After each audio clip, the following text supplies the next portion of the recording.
우리가 다니엘서 강해를 8번을 했습니다. 그 이후에 갑자기 뉴에이지 이제 강해를 하고 이렇게 하다 보니까 몇 주 동안 다니엘서 강해를 이제 하지 못했습니다. 특별히 지난 몇 시간 다니엘서 2장을 이제 강의했습니다.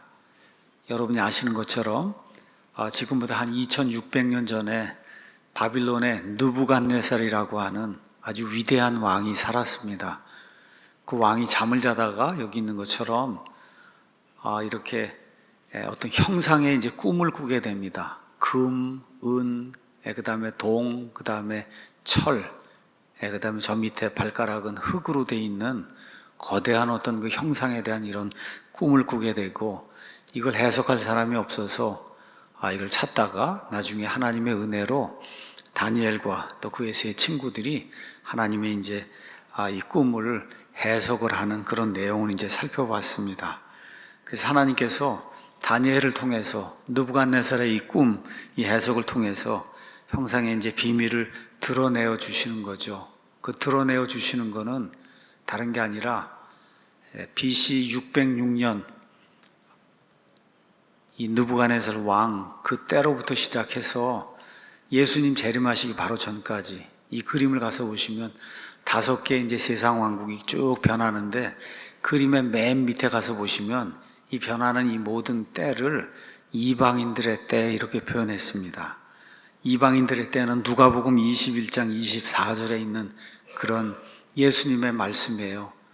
그래서 유대인들이 이방인들의 통치를 받으며 핍박을 당하며 어려움을 겪는 이러한 그때, 이거를 이방인들의 때, 그래서 그 때가 느부갓네살로부터 이제 시작이 되거든요. 그래서 바빌론, 그 다음 메데 페르시아, 그 다음에 그리스, 그 다음에 로마 제국이 뚝 진행이 되는 가운데 동로마 서로마로 나뉘고 맨 끝에 가서 7년 환란기, 이때 이제 적그리스도의 왕국이 이제 서고, 이런 내용이 이 다니엘의 꿈 해석을 통해서 이제 드러나게 되고, 그 다음 그림 가서 보시면 맨 마지막에 7년 환란기 이제 끝나고 나서 사람의 손으로 뜨지 않은 돌을 깎아야 되거든요. 근데 사람의 손으로 깎아내지 않은 그런 돌이 하나가 떠서 모든 세상의 왕국들을 다 부수고, 그리고 영원 무궁토록 서는 이 놀라운, 정말 놀라운 그런 그 인간 통치 계획, 이걸 하나님이 이제 보여주시는 거죠. 그래서 2장 44절에 이 왕들의 시대, 왕들이 계속해서 변하면서 세상의 왕국들이 변하는 이 시대에 하늘의 하나님께서 결코 멸망하지 아니할 한 왕국을 세우실 터인데, 그 왕국은 다른 백성에게 남겨지지 아니할 것이며 도리어 이 모든 왕국들을 부수어 산산조각내서 소멸시키고 영원히 서리이다. 이게 성경이 말하는 천년왕국, 하나님께서 친히 세우시는 하늘로부터 땅에 오는 왕국, 그래서 하늘의 왕국. 예수님께서 이 땅에 오셔서 회개하라, 하늘의 왕국이 가까이 왔다, 그 말씀하신 거 하늘의 왕국, 이런 거 이제 설명을 했습니다. 자, 꿈을 다 잊어버렸는데, 그렇죠, 사람이 어떻게 그 꿈을 해석할 수 있겠어요? 더구나 인간의 모든 역사를 이렇게 그 꿈을 통해서 하나님이 보여주신 거를 이렇게 해석을 하니까 느부갓네살이 다니엘이 신인 줄 알고, 그래서 2장 46절 가서 보면 느부갓네살 왕이 얼굴을 땅에 댄 채 엎드려, 세상 전체를 다스리는 그런 그 제국의 왕이 얼굴을 땅에 대고 그 다니엘 앞에 엎드려 갖고는, 거기 보면 다니엘에게 경배했다. 이 경배, 월십이라고 하는 단어는 특별한 일이 없는 한 하나님에게만 사용이 되는 거거든요. 야, 이 정도 해석을 한다 하면 이건 하나님이지, 이렇게 이제 생각을 하고 다니엘에게 이제 경배하는, 이렇게 경배한 다음에 그 다음에 이제 가서 보니까 47절에 내가 이 은밀한 일을 드러낼 수 있는 것을 보니 진실로 너희 하나님은 신들의 신이시오 왕들의 주시며 은밀한 일들을 드러내시는 그런 분이다 하고 하나님을 찬양하는 그런 내용이 그 안에 기록이 되어 있습니다. 근데 문제가 뭐냐, 오늘 우리가 이제 3장을 볼 텐데 3장을 가서 보면 말만 하나님 얘기를 했지 아직 회개한 게 아니에요. 이번에 트럼프 대통령이 하나님이 나를 도와주고 내 편에 섰다고 그렇게 얘기했다 그래서 트럼프가 구원받은 게 아니에요. 많은 사람들이 트럼프 구원받았는데 왜 구원받지 않았냐고. 트럼프는 구원이 뭔지도 모르고 예수 그리스도가 누구신지 몰라요. 그냥 하나님만 얘기하는 거예요. 하나님만. 그래서 지금 트럼프나 느부갓네살이나 다 이런 똑같은 그런 잘못을 지금 범하고 있는 거죠. 제가 이제 트럼프 이런 얘기를 하고 그러면은 내가 뭐 트럼프를 싫어하는 것도 없어요. 바이든보다는 100번 낫죠. 그건 뭐 얘기할 필요가 없는 거고. 이번에 카말라 해리스보다 뭐 100번 나은 거죠. 그건 사람이. 다만 구원받았냐 구원받지 못하냐 하는 그 얘기를 할 때 하나님 얘기한다 그래갖고 그래서 구원받은 건 아니다. 여기 지금 느부갓네살이 그렇잖아요. 그렇죠? 하나님 언급하고 뭐 진실로 이분밖에 하나님이 없다 그러고 그렇게 이야기하는데 여기 보세요. 3장에 들어가니까 느부갓네살 왕이 금으로 한 형상을 만들었는데 형상을 만들어 놓고 그리고 어떻게 해요? 자기 왕국에 있는 모든 사람들 치리자들 다 데려다가 그리고 나팔 소리가 나면 거기 와서 경배해서 이게 하나님이다. 그리고 이거 섬기라고 지금 얘기하잖아요. 구원받은 사람이 어떻게 그렇게 할 수가 있어요? 그렇죠? 그러니까 이런 일이 생긴다는 거. 그러니까 47절에 하나님에 대한 그런 고백은 말로만 한 겁니다. 그래서 느부갓네살과 비슷하게 어려움 겪고 이러면 말로 하나님이 나를 도와주셨다 이렇게 이야기하는 사람이 상당히 많습니다. 교회 안에도 교회 다니면서도 그저 예수님이 좋은 분이지 4대 성인이지 그렇죠? 이렇게 하시는 분이 많이 있어요. 우리 사람보다는 좀 보통 사람보다는 나은 분이 아니겠느냐. 근데 성경이 이야기하는 것은 그런 식의 접근으로는 구원받을 수 없다는 겁니다. 지금 느부갓네살이 지금 하나님이 이런 모든 일을 드러낸 걸 보니까 신들의 신이고 왕들의 주시며 은밀한 인들을 드러낼 수 있는 어떤 유일한 분이다 이렇게 고백을 하고는 그거는 곧바로 가서 또 형상을 세우잖아요. 그리고 거기다 엎드려서 경배하라고 이렇게 하지 않습니까? 그러니까 이런 아이러니한 그런 일들이 세상에 많은 사람들에게 이제 생긴다. 그러니까 하나님이 무언가 놀라운 계획을 이제 보여줬잖아요. 그 놀라운 계획을 보여주니까 그걸 알게 됐단 말이에요.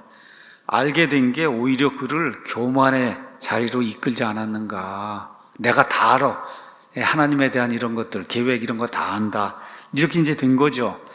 우리 신약 성경에도 이제 가서 보시면 사도 바울이 고린도후서 이제 12장 가서 보시면 셋째 하늘을 체험하는 그런 그 장면이 성경에 기록이 되어 있습니다. 정말 요 근래에 뭐 하늘에 갔다 왔다 그러고 이런 사람이 얼마나 많습니까? 지옥에 갔다 왔다 그러고 그렇죠? 근데 그런 사람 없습니다, 여러분. 그런 사람 없어요. 죽었다 살아났다고 그런 사람도 있고 그러는데 그런 일이 생기지 않아요.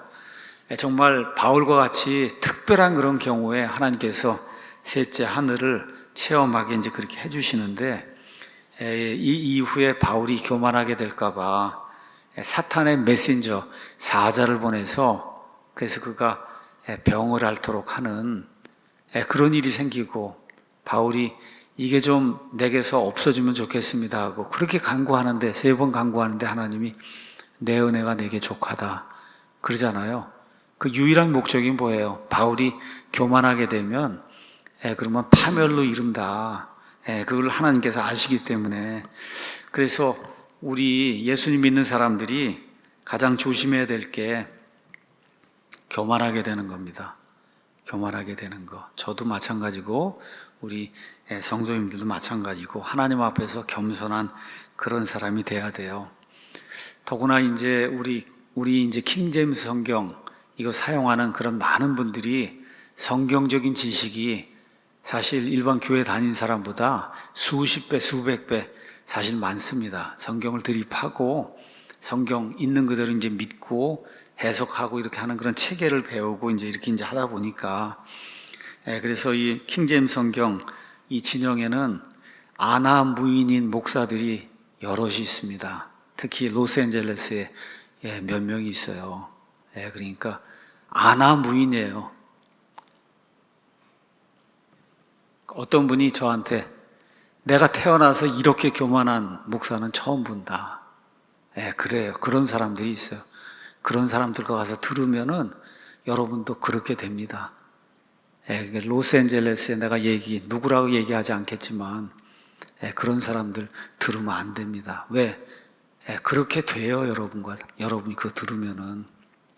그러니까 겸손하게 이렇게 해야지. 워크맨 거 그대로 그냥 녹음기처럼 틀어놓고 그렇게 해갖고 뭘 가르친다 그러고 이러는 거, 이런 데 빠지면은 그러면 파멸에 이른다. 말씀 오전학회 한번 가서 보시면은 어떻게 하는가 보시면은 여러분 눈으로 이제 확인해 볼 수가 있습니다. 자, 다니엘서 이제 3장에서 느부갓네살은 우상 숭배를 이제 합니다. 그렇게 하고 나서 이제 4장이 나오는데 4장에서 하나님의 준엄한 심판을 받아요. 제 생각에는 4장에 가서는 아마 회개하지 않았을까, 이렇게 좀 생각이 들어요. 4장에 가서 하나님의 준엄한 심판을 받고 나서는 아마 회개하지 않았을까. 근데 뭐 성경이 이야기하지 않으니까 느부갓네살이 정말 구원받았는지 안 받았는지는 제가 알 수가 없습니다. 자, 그런데 여기 3장에 느부갓네살이 이런 우상 숭배를 하는 이런 그 대목, 이런 대목에 이제 가서 하나님의 사람들이 그 일로 인해서 그 일을 하지 않으려고 엄청난 그런 고난을 당하는데, 여기 베드로전서에 가서 보시면 이런 말씀이 기록이 되어 있어요. 1장 6절에서 7절. 비록 지금은 피로가 있어 너희가 여러 가지 시험으로 인해 잠시 근심하고 있지만 그 구원을 크게 기뻐하나니 이것은 너희 믿음의 단련이 불로 단련해도 없어지는 금을 단련하는 것보다 훨씬 더 귀하여 예수 그리스도께서 나타나실 때에 칭찬과 존귀와 영광으로 드러나게 하려 함이니라. 우리가 이제 보통 시험이 크고 그러면 불같은 시험을 받는다 이렇게 얘기하잖아요. 그 불같은 시험이 사실은 여기 다니엘서 3장에 기록된 겁니다. 다니엘서 3장 불 속에 들어갔다 나오잖아요. 그렇죠? 이런 걸 지금 표현하고 있는 거다. 자, 1절 가서 보니까 느부갓네살 왕이 금으로 한 형상을 만들었는데 그것의 높이가 60큐빗이요 너비가 6큐빗이더라. 왕이 그것을 바빌론 지방의 두라 평야에 세웠다. 성경이 그렇게 이야기하고 있습니다. 금으로 커다란 형상을 만들었는데 60큐빗, 1큐빗이 한 0.45m 정도 이렇게 이제 되니까 60큐빗이면 얼마쯤 되냐 하면 한 27m, 27m 정도 되면 우리 아파트 한 층 높이가 한 3m 정도 되니까 여러분이 금방 한 9층 높이가 되는 그런 규모의 형상을 세운 거예요. 9층. 아시겠죠? 여기 한번 보시면은 저런 어떤 스타일의 사람이 있고, 사람이 뭐 한 1.8m 뭐 이렇게 이제 된다고 생각할 때 저런 엄청난 규모, 저런 거 보시려면 우리나라도 고속도로나 이렇게 타고 가다 보면 부처 이렇게 세우는 거 있어요. 가서 보시면 엄청난 규모로 설악산 이런 데 가면 저렇게 엄청난 규모로 세우는 게 그게 그런 거다 이렇게 생각하시면 됩니다. 자, 60큐빗. 근데 이게 보니까 2장에 나오는 그 다니엘에게 해석을 요구했던 그런 어떤 그 형상, 그걸 본 다음에 그거를 이렇게 기초로 해서 저런 걸 만들지 않았을까, 이런 생각을 우리가 해봐요. 2장에 형상이 나왔는데 그 해석이 끝난 다음에 지금 3장에 형상을 세우지 않습니까? 이런 걸로 봤어. 아마 자기가 꿈에봤던 그런 거 비슷하게 해서 아마 이런 거를 세우지 않았을까, 우리가 그렇게 유추해 볼 수가 있습니다. 자, 그런데 여기 수치도 참 재미가 있어요. 높이가 60큐빗이고 너비가 6큐빗이다. 6이라고 하는 그런 숫자가 이제 나오거든요. 6. 자, 우리 뭐 성경에 가서 보시면 하나님의 수는 우리가 보통 7이다, 완전하다 이제 그렇게 이야기하고, 어떤 인간의 수, 사람의 수 이런 거 이야기할 땐 6을 이야기해요. 그래서 계시록 13장 18절도 짐승의 수를 이야기할 때 666이다. 그러니까 어떤 의미가 이제 들어있는 거예요. 그 6이라고 하는 거, 지금 이거는 사람의 업적, 사람의 일을 이렇게 표현한다. 우리가 그렇게 해석을 해도 무리한 해석은 아니다. 이렇게 이제 생각해 볼 수가 있습니다. 어쨌든 느부갓네살이 자기의 교만한 마음을 다 드러낸 거예요. 사람의 교만. 이 형상을 세우면서 내가 이 4장 가서 보면 내가 이거 다 세웠다고 하다가 폭삭망하는 그 일이 이제 생기거든요. 그러니까 사람의 업적, 본인의 업적 뭐 이런 걸 이제 드러내기 위해서 딱 60큐빗의 너비가 6큐빗이 되는 이러한 그 형상을 금으로 이제 칠해갖고 이제 세우지 않았을까, 이런 생각을 해보면서 사람의 일이 종종 그의 마음을 드러낸다.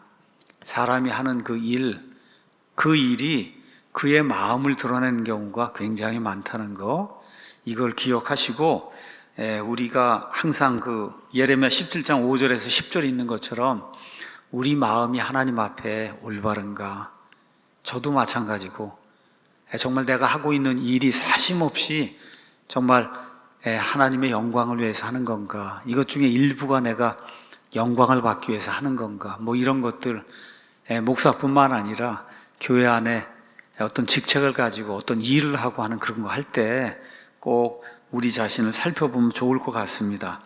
예레미야 이제 가서 보니까 17장 5절에 주가 이같이 말하노라.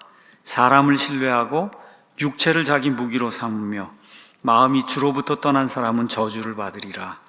그는 사막의 희수나무 같아서 좋은 일이 오는 때를 보지 못하고 다만 광야와 소금 땅과 사람이 거주하지 않는 메마른 곳에 거주하리라. 주를 신뢰하며 주를 소망으로 삼는 사람은 복이 있나니 그는 물가에 심은 나무 곧 뿌리를 강가로 뻗은 나무 같아서 더위가 오는 때를 보지 아니하고 잎이 푸르며 가무는 해에도 걱정이 없고 열매 맺는 일을 그치지 아니하리라. 마음은 모든 것보다 거짓되고 극도로 사악하니 누가 그것을 알 수 있으리요. 나 주는 마음을 살피고 속중심을 시험하여 각 사람의 길들과 그의 행위들의 열매대로 그에게 주느니라. 사람은 보지 못합니다. 심지어 제 처도 제 마음속에 뭐가 있는지 알지 못해요. 근데 여기 가서 보니까 여호와 하나님은 마음을 살피고 속중심을 시험하여 각 사람의 길들과 그 행위들의 열매대로 그에게 준다. 제가 어저께 이제 뭐 유튜브로 이제 다시 시간이 이제 나고 해서 보니까 메가도 목사님이 7월 14일 날 또다시 심장 수술을 했더라고요. 지난해 1월에 이렇게 예배 드리고 나서 곧바로 이제 실려가서 심장 수술하고, 그리고 3월경에 이제 다시 나왔는데 1년 한 4, 5개월 또 지나서 그래갖고 또 심장 수술을 했다고, 그래서 딴 분이 와서 이렇게 설교를 하더라고요. 나이가 85세예요. 나이가 85세, 50년 이상을 목회를 했는데 사람이기 때문에 뭐 저하고 다른 부분이 많이 있을 수 있습니다. 그런데 정말 20세기, 21세기에 정말 그렇게 훌륭한 목사가 있을 수 있을까? 저는 그냥 그렇게 생각을 해요. 여기 여호와 하나님 앞에 마음을 살피고 속중심을 시험하는 그 하나님 앞에 그래도 그렇게 큰 교회를 하면 정말 깨끗하게 가정의 본이 되는 그런 삶을 사신 분이 아닐까, 이런 생각을 이제 하면서 이번에 다시 좀 수술은 잘 됐다고 그렇게 이제 그 다음 주에 이제 이 공지가 이제 됐는데 조금 더 이렇게 사시면서 좋은 그런 본을 보여주면 좋겠다. 그래서 하나님이 우리의 마음을 보신다. 근데 그 마음을 통해서 일이 나와요. 그러니까 저도 제가 하고 있는 그런 일들 뭐 이런 게 이게 제 마음에 있는 게 나오는 거예요. 마음에. 여러분도 마찬가지고. 그러니까 느부갓네살이 지금 마음에 있는 걸 그대로 표현한 거예요. 그 교만하고 자기 힘으로 다 할 수 있다 하는 그런 거를 지금 9층짜리 이런 그 금으로 된 형상을 세워놓고 그대로 이제 자기 마음을 표현하는 그런 일이 여기 있는 겁니다.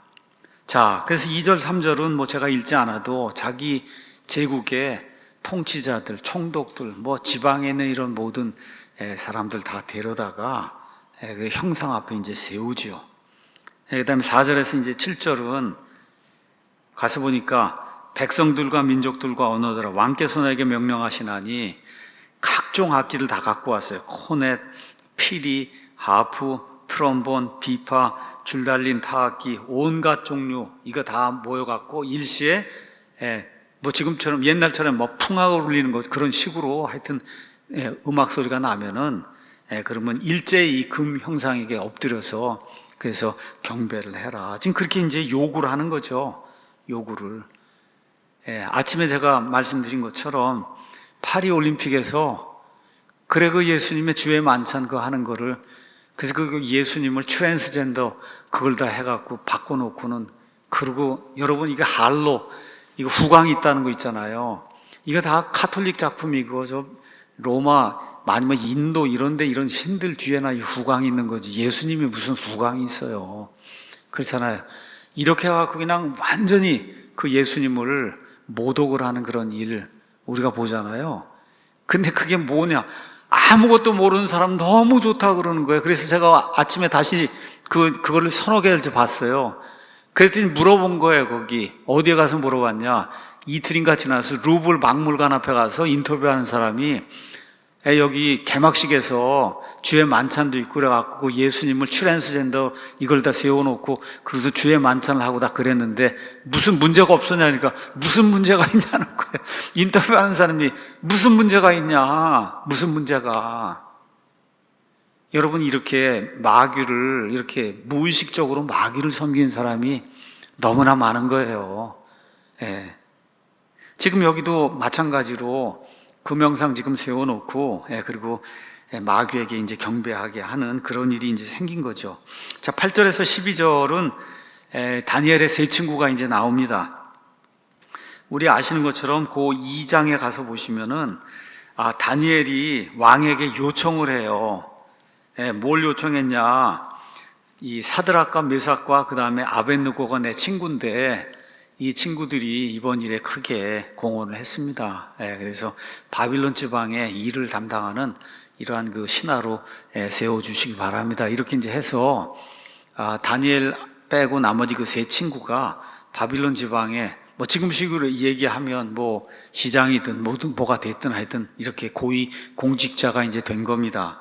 자, 그래서 이 세 사람도 이제 불려 나와갖고 똑같이 다 저 앞에 가서 서 있는데 이 사람들이 경배하지 않다가 그리고 이제 고소를 당하는 거죠. 그렇죠? 근데 이스라엘 백성에게 진정으로 하나님 섬기는 이런 사람들에게는 출애굽기 20장에 하나님께서 말씀하시잖아요. 4절에서 5절에 너는 너를 위해 어떤 색인 형상도 만들지 말고 위로 하늘에 있는 것이나 아래로 땅에 있는 것이나 땅 아래 물속에 있는 것을 어떤 모습도 만들지 말며 그것들에게 절하지 말고 그것들을 섬기지 말라. 나 곧 주 내 하나님은 질투하는 하나님이니 나는 나를 미워하는 자들에게는 아버지의 불법을 자손들에게 벌하여 3, 4대께 이르게 하지만 나를 사랑하고 내 명령들을 지키는 수천의 사람들에게는 긍휼을 베푼다. 이제 이렇게 이야기하면서 내 앞에 다른 신들을 두지 마라. 이게 첫 번째. 두 번째, 색인 형상 이런 걸 만들어서 이걸 하나님이라고 하고 여기 와서 엎드려 경배하는 그런 일 하지 말라고 하나님이 두 번째 명령을 줬기 때문에 신실한 유대인이라면 할 수가 없는 거예요. 이 양심상 할 수가 없는 거다. 이 형상 앞에 와서 무릎 꿇는 일을.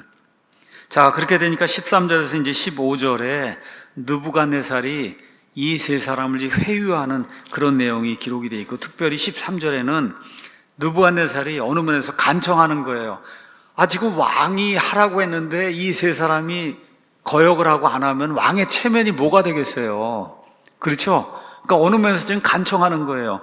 이제라도 너희가 예비하였다가 코넷과 피리와 하프와 트럼본과 비파와 줄 달린 타악기와 온갖 종류의 음악 소리를 들을 때 엎드려 내가 만든 형상에게 경배하면 좋으나 만일 너희가 경배하지 아니하면 너희를 그 즉시 맹렬히 불타는 영광의 한가운데 던져 넣으리니 너희를 내 손에서 구출할 그 신이 누구이겠느냐. 이렇게 이제 이야기하면서 거기 대문자 15절 가서 보면 그 신이 이 진하게 이제 돼 있잖아요. 그렇죠? 그렇게 지금 이야기하는 거예요. 느부갓네살이 이제 회유하는 거죠. 회유. 우리가 이제 예수님 마귀에게 이제 시험 당하는 그런 장면 마태복음 4장에도 가서 보면 마귀도 회유를 합니다. 심지어 예수님을 어떻게 해요? 이 세상 모든 왕국, 이런 모든 거, 영광 이런 거 다 보여주고, 내가 만일 엎드려 내게 경배하면 이 모든 거를 내가 내게 주겠다. 이거 회유하는 거잖아요. 그렇죠? 지금 여기도 똑같아요. 마귀의 작전이 지금 회유하는 그런 작전이다. 자, 근데 16절에서 18절 가서 보니까 이 사람들이 그 회유에 응하지 않고 오히려 믿음 고백을 하는 놀라운 장면이 그 안에 기록이 되어 있습니다. 한번 제가 읽어보겠습니다.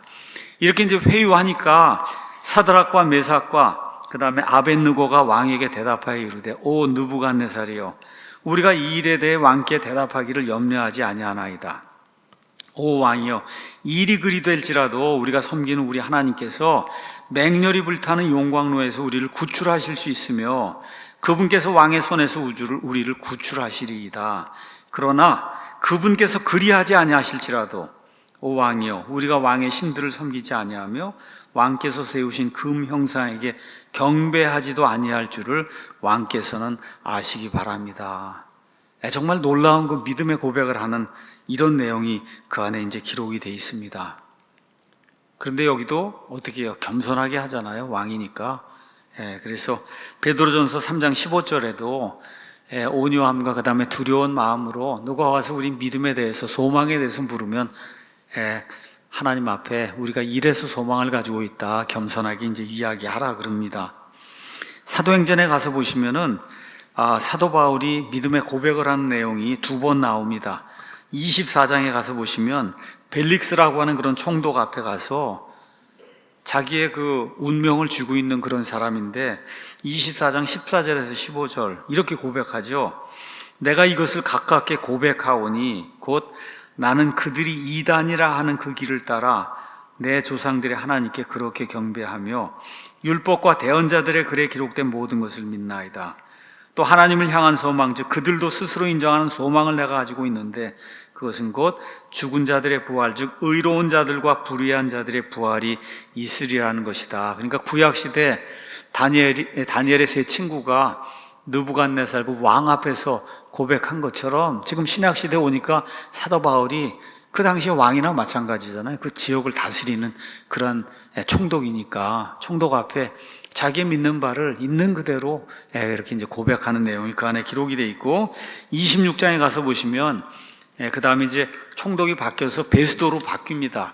그 베스도하고 그 다음에 아그리빠라는 그런 왕 앞에서 또 무엇라고 이제 고백을 하냐 6절 8절에 지금 내가 서서 재판을 받는 것은 하나님께서 우리 조상들에게 하신 약속의 소망 때문인데 우리 12지파는 밤낮으로 열렬하게 하나님을 섬기며 그 약속에 이르기를 소망하고 있으며 아그리빠 왕이여, 이 소망으로 인해 내가 유대인들에게 고소를 당하였나이다. 당신들은 어찌하여 하나님께서 죽은 자들을 일으키신다는 것을 믿을 수 없는 일로 생각하십니까? 또 부활에 대해서, 계속 부활에 대해서 이 왕이나 총독 앞에 서서 고백하고 있죠. 그렇게 진지하게 고백을 하니까 24절 가서 보니까 이 베스도 총독이 뭐라고 얘기하느냐, 내가 미쳤다 그러잖아. 내가 제정신이 아니구나. 너 말하는 걸 들어보니까 내가 제정신이 아니다. 그래서 드디어 아그리빠 왕이 이제 등장을 해서 28절에 뭐라고 해? 내가 나를 설득하여 거의 그리스도인이 되게 한다. 들어보니까 진짜 이거 계속 듣다가는 그리스도인이 되게 생겼어요. 그렇죠. 계속 듣다 보니까. 그러니까 딱 끝내고 거의 그리스도인이 되게 한다. almost Christian. 이런 그 이야기는 이제 하잖아요. 29절이 너무 멋있는 말씀이에요. 29절. 바울이 이르되 각각뿐만 아니라 이날 내 말을 듣는 모든 사람들도 이렇게 결박된 것을 빼고는 거의 나와 같이 되고 전적으로 나와 같이 되기를 내가 하나님께 간청합니다. 그래서 구약시대 이런 다니엘의 세 친구, 신약시대 이런 사도 바울, 이런 예가 성경에 이제 기록이 되어 있는 거죠. 저와 여러분이 믿음 지키고 올바르게 고백하며 살아야 된다. 자, 그래서 이제 결국 말을 안 들으니까 19절에서 23절에는 용광로를 7배나 뜨겁게 하고 세 사람을 이제 던져넣는 그런 대목이 나옵니다. 근데 개역성경 가서 보니까 풀무불에 이 사람들을 던져넣었다 이렇게 이야기하고 있어요. 풀무는 여기 가서 보시면 이게 대장간인데 이 대장간에 불을 붙이려면 공기가 필요하니까 지금 식으로 해가면 그냥 에어펌프라고 보시면 돼요. 에어펌프. 공기 집어넣는 그런 펌프. 조그만 게 이게 풀무예요. 그럼 여러분 저 풀무불 저기에 사람이 어떻게 3명이나 어떻게 들어가겠어요, 이게. 그렇죠?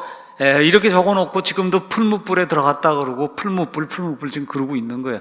안타까운 그런 일이죠. 그 다음 그림 가서 보시면 최소한 용광로, 포항제철의 그 용광로 이렇게 돼서 저 정도 크기는 돼야 사람 셋이 들어가고 나중에 하나님의 아들 예수님까지 저기 나타나시는 저 정도 크기는 돼야 되니까 저게 용광로로 표현이 돼야 그래야 그게 올바른 성경이에요. 우리 킹제임스 성경이 그래서 올바른 거예요. 용광로로 돼 있잖아요. 용광로.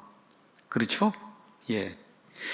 자, 그래서 이제 결국은 세 사람을 던져 넣었는데 24절에서 25절 가서 보니까 느부갓네살이 깜짝 놀라는 거예요.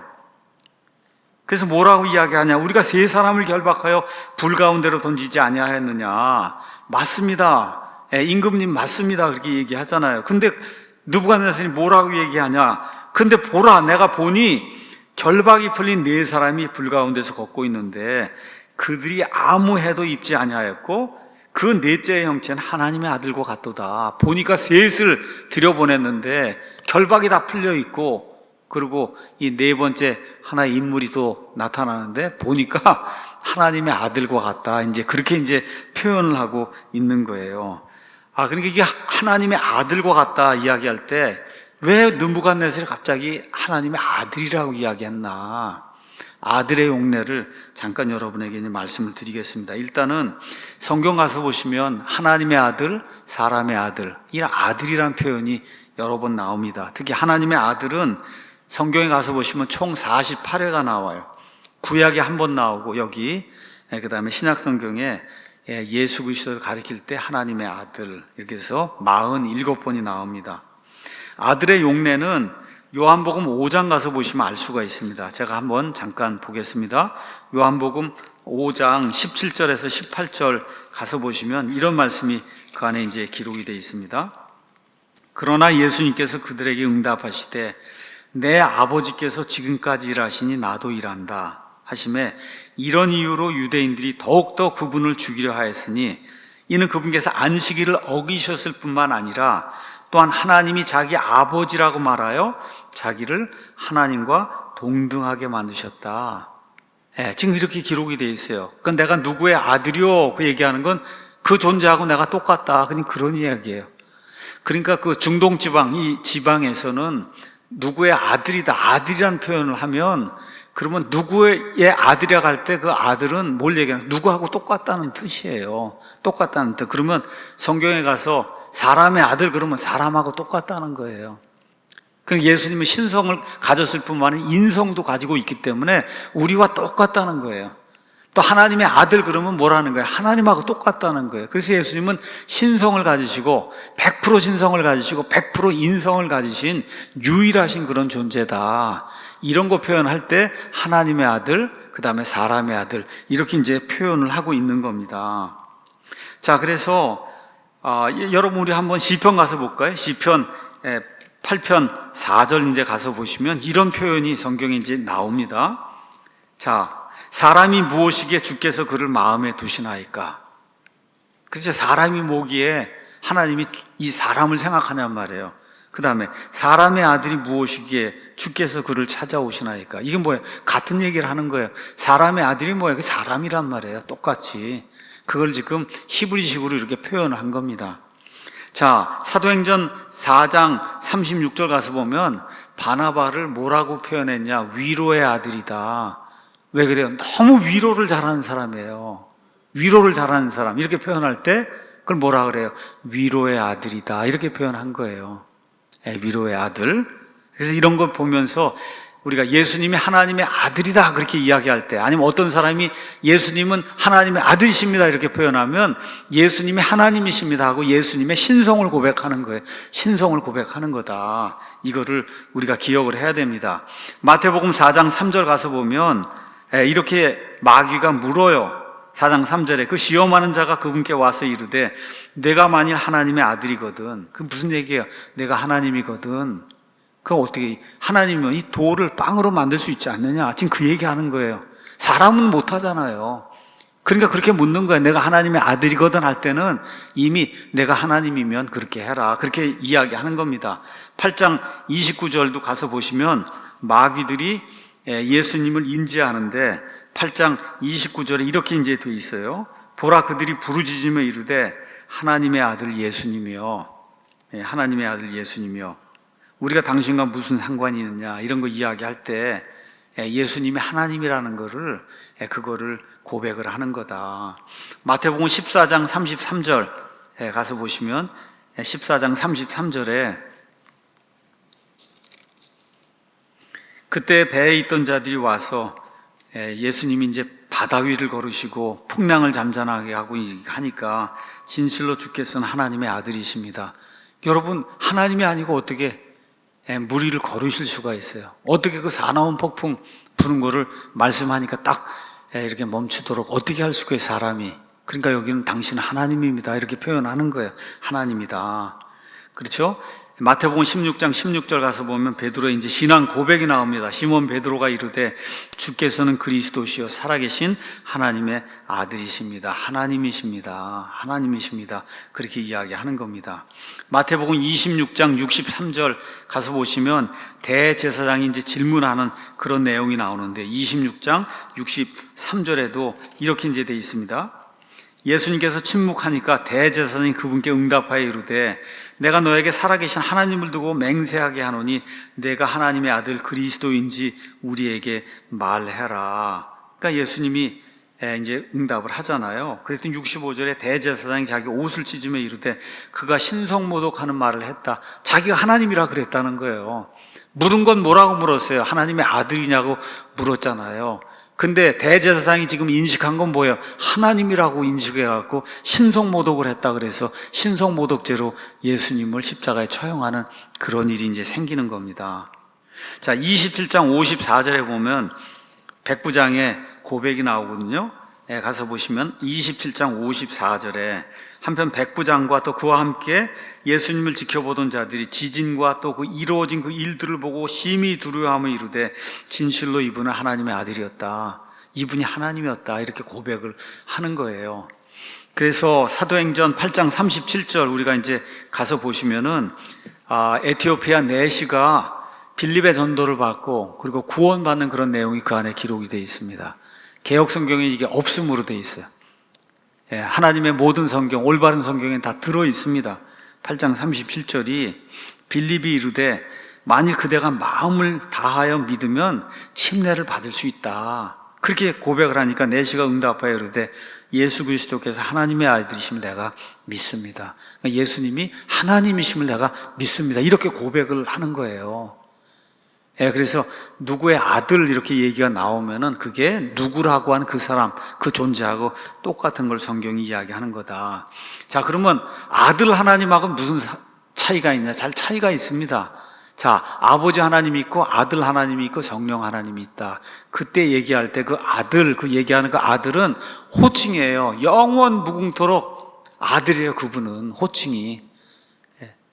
한 분은 아버지고 한 분은 성령님이시고 그래서 삼위일체를 구성하는 거예요. 그러니까 삼위일체 구성하는 두 번째 인격체는 우리가 뭐라고 얘기해도 아들 하나님이다 그렇게 얘기하는 거고 그 아들 하나님이 하나님의 성품, 신격을 다 가지고 있기 때문에 그분을 표현할 때는 하나님의 아들 그렇게 표현하는 거다.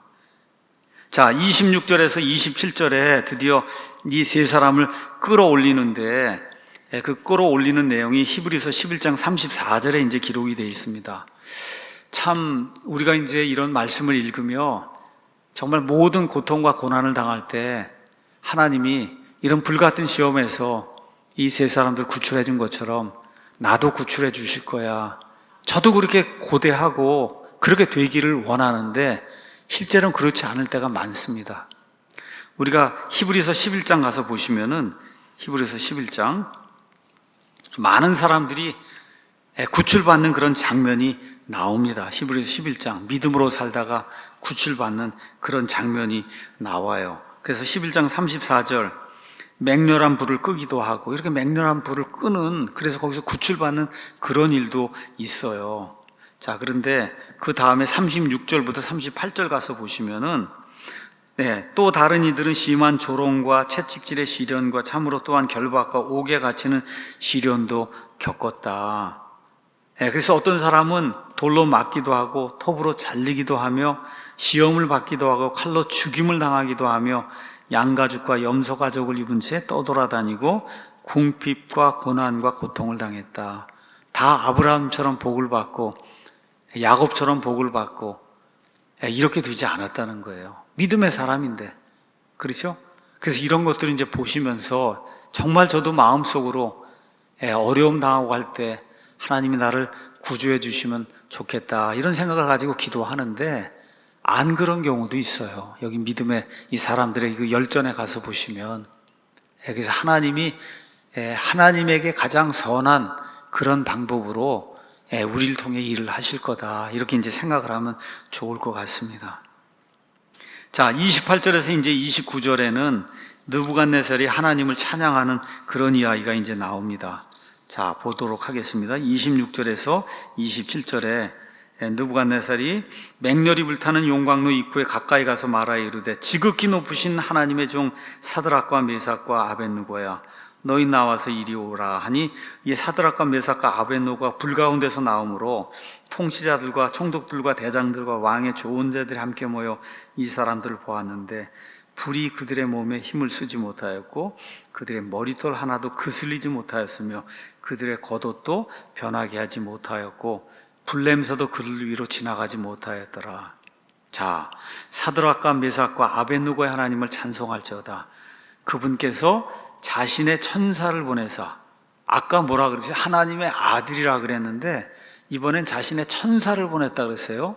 그러니까 지금 하나님의 아들이 지금 천사예요. 하나님의 천사다. 지금 그렇게 이야기하고 있는 거예요. 느부갓네살이 자신을 신뢰하며 왕의 말을 바꾸고 자기 몸을 바친 자신의 종들을 구출하셨으니 이것은 그들이 하나님 외에 다른 어떤 신을 섬기거나 그 신에게 경배하지 못하게 하려 하십니다. 이렇게 하고 칙령을 내리죠. 뭐라고 이제 칙령을 내리냐? 사드락과 메삭과 아벳느고의 하나님을 대적하여 무엇이라도 잘못 말하는 모든 백성과 민족과 언어는 여러 조각으로 쪼개고 그들의 집은 거름더미로 삼을지니라. 이런 식으로 사람을 구출할 수 있는 다른 신은 없다. 여러분 한번 생각해 보세요. 용광로 속에 들어갔는데 이걸 7배나 뜨겁게 하다 보니까 이 사람들 데리고 갔던 그 군사들이 다 그 앞에서 죽잖아요. 그 정도로 뜨겁게 만들어 놨는데 여기서 지금 살아남아 이 세 사람들이 나오니까 이런 데서 사람을 구출할 수 있는 신은 이 여호와 하나님밖에 없다. 지금 그렇게 고백을 지금 하고 있습니다. 자, 천사에 대해서 잠깐 이야기할게요. 지금 하나님의 아들이 천사라고 지금 표현이 되어 있잖아요. 자, 천사가 뭔가 잠깐 말씀드리겠습니다. 우리 그냥 천사 그러면은 항상 이렇게 뭐 좀 날개도 좀 달리고 하얀 옷도 입고 뭐 하여튼 뭐 강력한 파워를 지닌 어떤 그런 존재로 자꾸 인식을 하는데 천사는 원래 뜻이 뭐냐? 원래 뜻이 임무를 수행하는 자가 천사예요. 하나님이 주신 임무를 수행하는 그런 존재가 천사입니다. 천사. 그래서 보통 뭐 하나님이 사람에게도 임무를 주실 수 있고 천사들에게도 임무를 주실 수 있고 누구에게도 줄 수 있어요. 하나님의 아들, 그렇죠. 이 두 번째 인격체인 그 두 번째 인격 예수님에게도 임무를 주실 수 있잖아요. 그래서 그 임무를 받으면 그러면 천사라고 성경이 그렇게 이야기하고 있는 겁니다. 그래서 구약 성경에는 대언자, 하나님의 말씀을 대신 전하는 대언자, 이사야서 42장 19절, 학개 1장 13절 되는 대언자도 천사라고 이렇게 불리고, 전도서 5장 6절, 말라기 2장 7절 이런 데 가서 보시면 제사장도 하나님의 임무를 수행하는 그런 측면에서는 천사라 불리고, 그 다음에 말라기 3장 1절 가서 보시면 예수 그리스도를 언약의 사자라고 이야기해요. 이럴 때 그 사자라는 그런 말이 그게 히브리 말로 가서 보시면 천사라고 하는 그런 말하고 똑같은 거예요. 우리 요한계시록 가서 보시면 에베소 교회 천사에게 이 글을 써라. 그렇죠? 이 글을 보내라. 천사 나오죠? 천사. 그 천사가 뭐예요? 에베소 교회를 이끌 임무를 가지고 있는 자, 이런 뜻이에요. 우리가 생각하는 그런 천사가 아니고, 그러니까 천사라고 한 말이 성경에서는 1차적으로 천사가 딱 나오면 임무를 수행하는 그런 존재가 천사구나. 그렇게 이제 이야기하면 됩니다. 근데 성경에 가서 보면 대다수의 천사들은 우리가 늘 생각하는 그런 의미의 천사예요. 능력이나 그런 지혜 면에서 사람보다 훨씬 뛰어난 그런 인격체, 영적인 그런 존재들, 하나님 주변에 둘러있는 그런 자들, 하나님은 그들을 사역자로 사용해서 세상사를 지평하기도 하고 개인이나 국가 혹은 전 인류의 복지를 증진시키기도 합니다. 그래서 다니엘서 10장에 가서 보시면 다니엘이 메시지를 가져오려고 할 때 페르시아의 통치자, 페르시아라고 하는 그런 그 나라를 이렇게 치리하는 그 임무를 맡은 그런 통치자가 나타나서 막잖아요.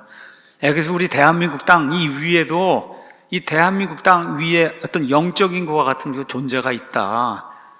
지금 성경이 이제 그렇게 이야기해요.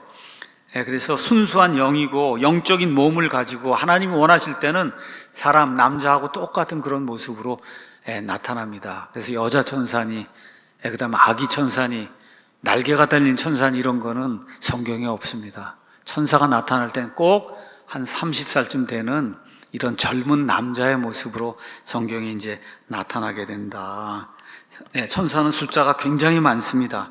사람의 창조 전에 천사들의 일부가 루시퍼와 함께 타락을 했다. 3분의 1이 요한계시록이 12장 9절이 우리에게 이야기해주고 있어요. 그래서 마태복음 25장 41절에 마귀와 그의 천사들 위해서 원래 영존하는 불호수가 예비가 되어 있다. 이런 거 이제 우리가 기억하면 좋고, 성경에 또 가서 보시면 주의 천사라고 하는 그런 말이 나옵니다. 주의 천사. 주의 천사가 68회가 나옵니다. 구약 성경에 많이 나와요. 이 구약 성경에 나온 주의 천사, 여러분 창세기 읽어보시면 주의 천사가 여러 차례 나오거든요. 이 주의 천사는 대다수 성경 학자들이 성육신 하기 전에 사람들에게 나타난 이 하나님, 삼위일체 하나님의 두 번째 인격체 예수 그리스도다, 이렇게 이제 이해를 하고 있어요. 그래서 그리스도께서는 주의 천사로 여호와 하나님이죠. 그래서 구약과 신약 시대 초반에 나타나서 사람들에게 이제 하나님을 계시하시고 자신의 백성을 위한 구원의 큰 계획을 수행했다. 요새 제가 출애굽기, 민수기 이런 데 읽으면은 하나님께서 한 천사를 보내셨다 그러죠. 그 천사의 말에 너희가 순종해라 그러잖아요. 그러한 의미의 그런 천사.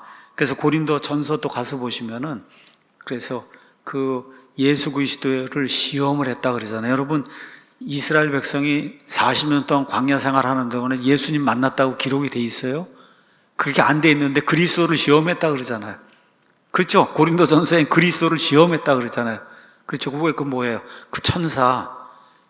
이렇게 이들을 이끌어 나가는 그와 같은 그 존재, 두 번째 인격체 예수 그리스도를 시험하고 거부하고 그렇게 했다고 성경이 우리에게 이야기하는 겁니다. 자, 그래서 성경은 어떤 경우에 예수님을 하나님의 천사라고 표현하고 있어요.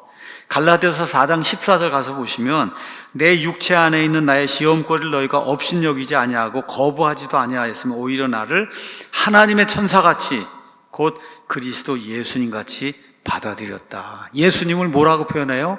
하나님의 천사. 이럴 때 천사 중에 하나인가 보다 이렇게 이해하시면 안 된다는 거예요. 천사가 원래 뜻이 뭐예요? 하나님의 임무를 수행하는 그런 존재. 그럼 예수님이 이 땅에 오셔서 하나님의 임무를 수행하셨잖아요. 그런 의미로 사용이 될 때 이게 천사라고 이제 사용이 될 수 있다. 그러니까 여기 지금 하나님의 아들이 나타났는데 느부갓네살이 뭐라 그래요? 한 천사가 나타났다 그러잖아요. 하나님의 임무를 수행하는 그런 존재로서 하나님의 아들이 나타난 거를 지금 성경이 이야기해 주는 겁니다. 이렇게 이해하시고 30절 가서 보시면 그때 왕이 바빌론 지방에서 사드락과 메삭과 아벳느고를 높였다. 말씀드린 대로 이 세 사람이 바빌론 지방에서 어떤 이런 그 직책을 맡았는데 이번에 더 높여주는 그와 같은 일이 생겼다고 성경이 이야기하고 있습니다.